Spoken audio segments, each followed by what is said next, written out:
Hello students, आज इस video में हम सॉलिड के मैग्नेटिक प्रॉपर्टीज़ के बारे में पढ़ेंगे। ये जो मैग्नेटिक प्रॉपर्टीज़ है ये सॉलिड स्टेट का लास्ट पोर्शन है, उसके बाद ये चैप्टर आपका पूरा कंप्लीट हो जाएगा।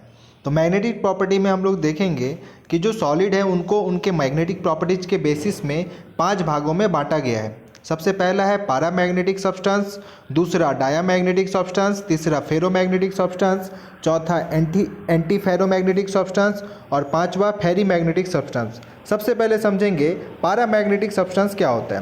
पैरामैग्नेटिक सब्सटेंस जो होते हैं ये आपका मैग्नेटिक फील्ड के द्वारा वीकली अट्रैक्ट होते हैं।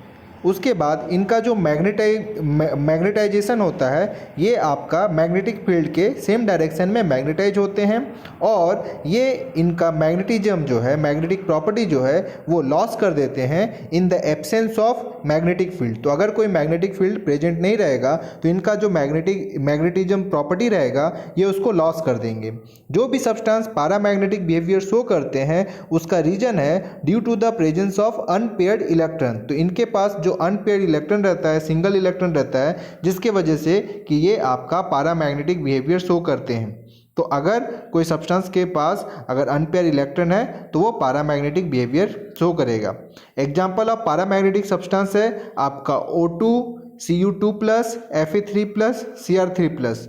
ध्यान से सुनिए, O2, Cu2+, Fe3+, Cr3+। तो ये सब आपके कुछ पैरामैग्नेटिक सब्सटेंस के जो दूसरा मैग्नेटिक प्रॉपर्टी जो कि आपका डायामैग्नेटिज्म।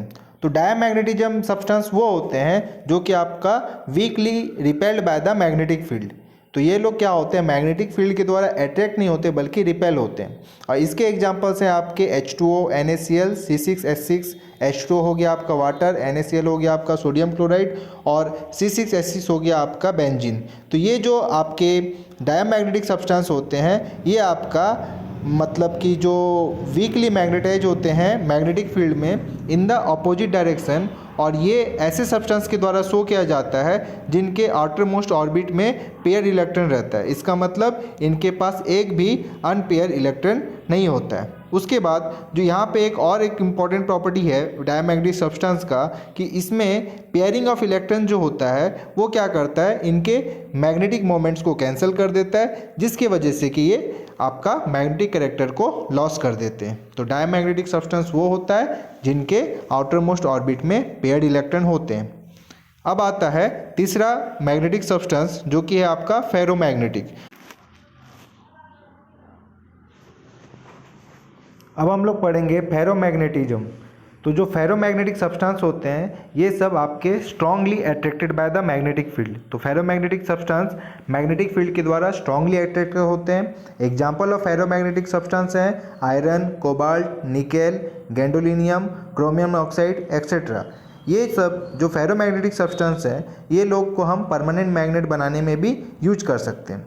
और एक बहुत ही इंपॉर्टेंट चीज़ कि यहाँ पे जो आपका फेरोमैग्नेटिक सब्सटेंस होता है वो आपका जब सॉलिड स्टेट में रहता है तो उस समय क्या होता है, इसके जो मेटल आयंस होते हैं, मेटल आयंस आपस में ग्रुप होकर के छोटे छोटे रीजन्स में डिवाइड होते हैं जिसको कि डोमेन्स कहा जाता है। इस चीज़ को ध्यान से समझिए कि जब आपका फेरोमैग्नेटिक सब्सटेंस सॉलिड स्टेट में होता है तो उसके जो मेटल आयंस होते हैं वो आपस में ग्रुप हो जाते हैं और ग्रुप होकर के क्या करते हैं, छोटे छोटे रीजन्स बनाते हैं जिन रीजन को बोला जाता है डोमेन। और ये जो डोमेन वो बनता है ये डोमेन आपका क्या करता है, टीनी मैग्नेट या स्मॉल मैग्नेट की जैसा काम करता है। जब आपका फेरोमैग्नेटिक सब्सटेंस अनमैग्नेटाइज होता है उस समय इनके जो ये डोमेन्स होते हैं वो रेंडमली मतलब इधर उधर आपके ओरिएंटेड होते हैं, इधर उधर आपके अरेंज होते हैं, लेकिन जिसकी वजह से उसका मैग्नेटिक मोमेंट कैंसिल हो जाता है। लेकिन जब ये सब्सटेंस मैग्नेटिक फील्ड में प्लेस्ड होता है तो उस समय इसके सारे डोमेन्स एक ही डायरेक्शन में, जिस डायरेक्शन में मैग्नेटिक फील्ड होता है उस डायरेक्शन में ओरिएंट हो जाता है, और जिसकी वजह से ये सब क्या करते हैं, एक स्ट्रॉन्ग मैग्नेटिक इफेक्ट प्रोड्यूस करते हैं। तो ये जो आपका डोमेन्स का ऑर्डरिंग हुआ या डोमेन का ओरिएंटेशन हुआ एक डायरेक्शन में, ये आपका मैग्नेटिक फील्ड रिमूव हो जाने के बाद भी रहता है, इसलिए हम लोग फेरोमैग्नेटिक सब्सटेंस जो है वो आपका परमानेंट मैग्नेट बन जाता है।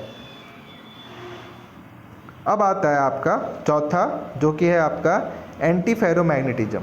तो एंटी फेरोमैग्नेटिज्म में क्या होता है, कुछ सब्सटेंस है जैसे कि आपका मैंगनीज ऑक्साइड, ये आपका एंटी फेरोमैग्नेटिज्म शो करता है। तो यहाँ पे क्या होता है, इसका जो डोमेन स्ट्रक्चर होता है वो फेरोमैग्नेटिक सब्सटेंस के जैसा ही होता है, लेकिन ये क्या होते हैं, ये आपस में ऑपोजिटली ओरिएंटेड होते हैं, मतलब अल्टरनेट ऊपर नीचे डोमेन्स अरेंज होता है, जिसकी वजह से वो एक दूसरे का मैग्नेटिक मोमेंट को कैंसिल कर देते हैं और इसका नेट मैग्नेटिक मोमेंट जीरो हो जाता है। अब आता है पांचवा, वो है आपका फेरी मैग्नेटिज्म। तो फेरी मैग्नेटिज्म आपके ऐसे सब्सटेंस में ऑब्जर्व किया जाता है जहाँ पे मैग्नेटिक मोमेंट के जो डोमेन्स है वो आपका parallel and anti parallel direction में अलाइन होते हैं, लेकिन अनइक्वल नंबर में। एंटी फेरोमैग्नेटिज्म के केस में क्या हो रहा था, जो डोमेन अलाइन हो रहा था, डोमेन का जो ओरिएंटेशन था वो अल्टरनेट था, एक ऊपर एक नीचे, एक ऊपर एक नीचे। लेकिन फेरी मैग्नेटिज्म में जो डोमेन्स का अलाइनमेंट है या डोमेन का जो ओरिएंटेशन होगा वो आपका अनइक्वल नंबर में आपका पैरेलल एंटी पैरेलल डायरेक्शन में होगा, जिसकी वजह से ये लोग क्या होते हैं, weekly attracted by magnetic field होते हैं as compare to ferromagnetic substance. Examples क्या है फेरी मैग्नेटिक सब्सटेंस के, आपका मैग्नेटाइट जिसका फॉर्मूला Fe3O4, उसके बाद आपका MgFe2O4, ZnFe2O4। तो ये सब कुछ एग्जांपल्स है आपका फेरी मैग्नेटिक सब्सटेंस के। उसके बाद ये जो फेरी मैग्नेटिक सब्सटेंस होते हैं ये इनका प्रॉपर्टी लॉस कर देते हैं आपका, कब, जब हम उन्हें हीट करेंगे और ये आपका क्या हो जाएंगे, पैरामैग्नेटिक हो जाएंगे।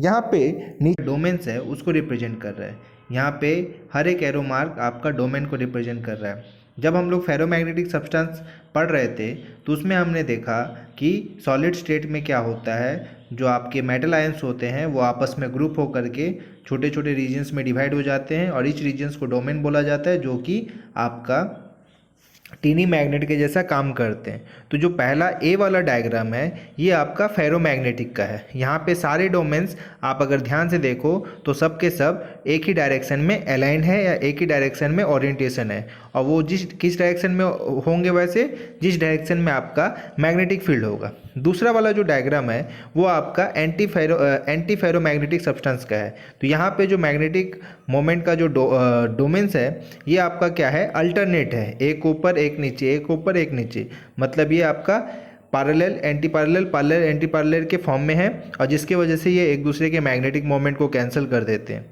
और जो तीसरा वाला है ये आपका फेरी मैग्नेटिक सब्सटेंस का डोमेन स्ट्रक्चर है।